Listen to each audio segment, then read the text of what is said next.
Well, hey, folks, we're back with another music spotlight with none other than Scotty Morton, country artist, singer, songwriter, performer. How you doing, Scotty?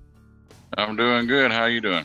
Man, I'm doing fantastic. And we had a hard time getting together this morning, man. Life happening and events happening, and man, here we are. And I'm so glad that you joined us. Now, Scotty, you got an incredible sound. You look like a young man. I'm not sure how old you are. What's your age right now? 45. 45. Okay, I was thinking in your 30s, man, or late 20s. That's a good problem to have, brother. I'm 53, but Scotty, every once in a while you come across an artist that they just have such a great signature sound, man. Whether you're singing, whether you're speaking, your song "Red Wine and Whiskey" is a fantastic song. You got a lot of good songs on there, Scotty. As people watch this interview, though, and they're being introduced to you, what website or what hub do you want to send them to hear your great music and to see your videos? Well, I'm on all the major platforms, the Amazon, Apple, Spotify, YouTube, where you watch that video, Red Wine and Whiskey, which I got several other videos on there too, they can check out.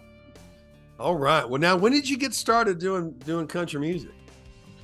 Phew, man, I started out in church, Yeah. and doing the gospel. Then I had probably about 18, 19 years old. Got introduced to the bar scene, Oh, yeah. out and about. Well, you know what? The church roots hasn't left you, brother. And of course, how many of the greats didn't start out in church? Jerry Lee Lewis. Jerry Lee Lewis was kicked out of Bible college because he was jazzing up those hymns. And then now he says, "Well, hey, all you preachers play like I used to." But Elvis, of course, Whitney Houston, the list goes on and on. And they either start out in faith or they end up in faith, if you know what I mean. But all I have to say is, Scotty, you also have a faith-based song that I heard about as well. Tell us about that. Yeah, it's called "Fight Like a Man." I've been wanting to record a gospel song or album, really, and a friend of mine, Anita Cox, she's a songwriter, and she had it and sent it to me, and I liked it, so we went in the studio and done some recording. Really good song. Well, tell me about "Fight Like a Man." Yeah, it's hard. It just talks about getting down on your knees and praying to God. The time and day we live in, these time and days, that song really has a lot of meaning to it. Really, it does. Well, you know what? In this day and age, it seems that there's no more left and right. They're just good and evil. And I hear a whole lot of songs, a lot of great music about God and about faith and about a country and about Jesus. And you know what? There's a difference between someone who goes to church and someone who has a relationship with God. And, it's interesting to see where our country is right now. But this day and age, people associate patriotism with country music, and they should. I'm not talking about this bro country, but I'm talking about that good old country music and the values and what's in your heart and what you stand for. And it's a little less about where you go and what you're doing for entertainment, and more about who you're about as a person, as a man, as an American, and in your case, as an artist, man. I love the sound that you've got, in your video, "Red Wine and Whiskey." You're pulling up in a four-wheeler, man. Tell us a story about that video. Well, I don't know. That video was a wild day. It was a rainy day. We had to film on and off. Took all day to get the film done. Yeah. And I had to start early that morning, and I wasn't feeling that hot from the night before. Well, there's a lot of old boys that relate to that song. You're my red wine, but I'm your whiskey.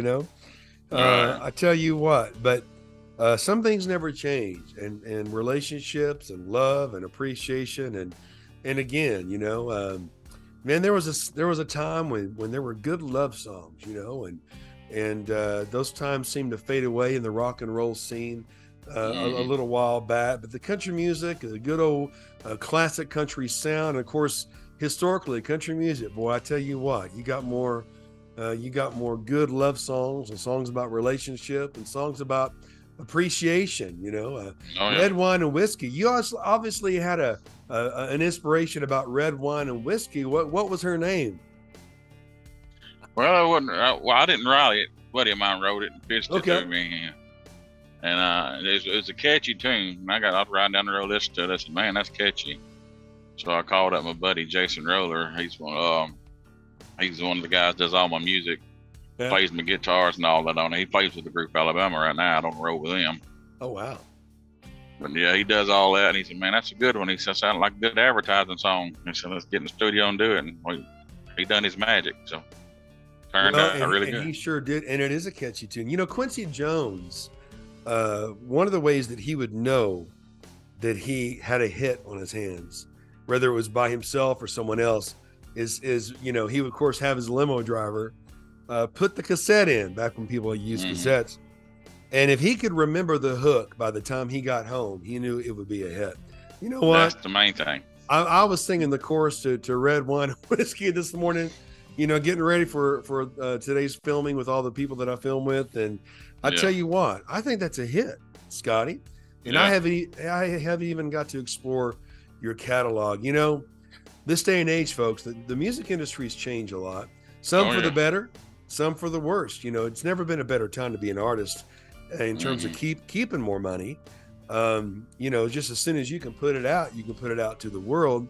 The royalty situation, that's a little different. I know someone who was making $30,000 a month in royalties, and that $30,000 turned into $100 a month in royalties. You know, I myself had 2 songs on the radio every day for over 3 years, and I saw that much royalty. So all that to say is, folks, the way that these artists make their money is not the royalties, from what I understand. It's being on the road, it's their gigs, it's their album sales, it's their merchandise. And so when you see an artist like Scotty Morton, you need to get behind him. You need to buy their projects.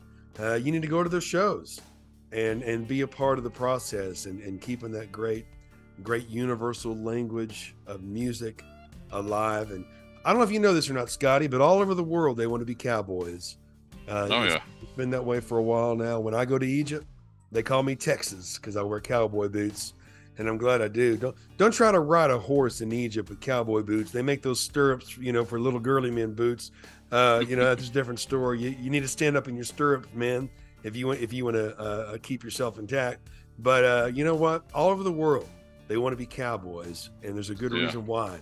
Because the true spirit of America is the cowboy, and the true music of America, it's rock and roll, but it's also that country music. You know, I saw an interview with Jerry Lee Lewis, and he's the only artist I know of that had #1 on rock and country during his time. You know, and of course, if you ask Jerry Lee, he's both. He's country, he's rock and roll. You know, the lines get blurred, but who are your inspirations, Scotty, musically, as you had continued to develop your sound and career? Well, you know, I grew up, my granddaddy played country music. You know, he played these little bars, and then when they went playing the bars, they would all get together at the house and play music and dance around there. I used to watch them do all that all my life. Wow. And then, you know, of course, my inspiration will be Hank Williams Jr., which I finally got to meet him. That was pretty awesome. Wow. George Jones met him too. It's pretty cool because I never thought I'd get to meet either one of them. And you did. Oh, yeah. Well, you know, Scotty, you either have it or you don't, and you have it. You know, you're either born with it or you're not. You can get music, you can get singing lessons and music lessons and be really good. But you can tell when there's an old soul in that sound, and you can tell when it's in your blood. And folks, you need to get behind this artist, Scotty Morton. Buy his projects, go online, go to all the platforms, look at the bottom of your screen, and watch his videos on YouTube. And again, another great artist in the music spotlight, none other than Scotty Morton. Thanks for being with me today, Scotty. Oh, you're welcome, man. I appreciate you having me. Always. And folks, we'll see you next time. Keep the music alive.